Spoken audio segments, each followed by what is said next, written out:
Welcome back to Radical and Relevant, where each day we're looking for one word, one idea, one phrase to anchor our life that day in the gospel, in the life and teachings of Jesus Christ.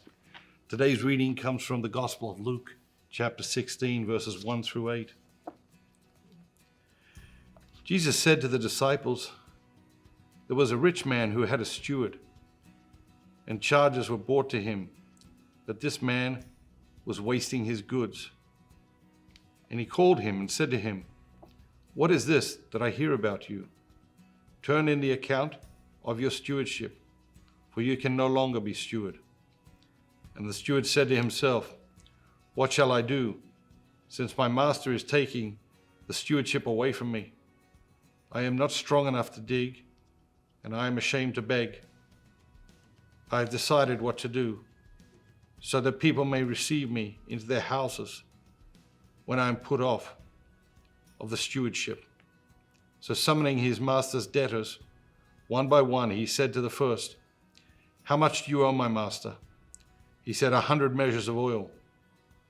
And the steward said to him, 'Take your bill and sit down quickly and write 50.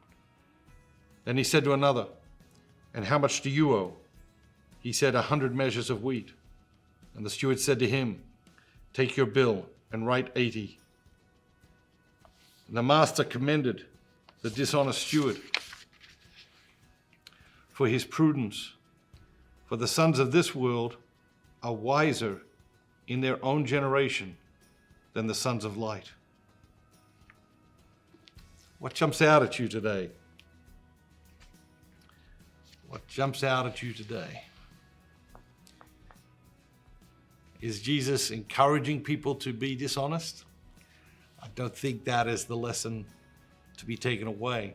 But he does praise, there's a wisdom, there's a practical wisdom that is necessary to move about in this world. And sometimes when we get into our spirituality, we can overlook that. We can look down on that. We can say, well, that's lesser or not necessary. But the reality is that we may not be of this world, but we live in this world. God wants us to live in this world. He wants us to live in this world with wisdom. The wisdom of eternity and the wisdom of now.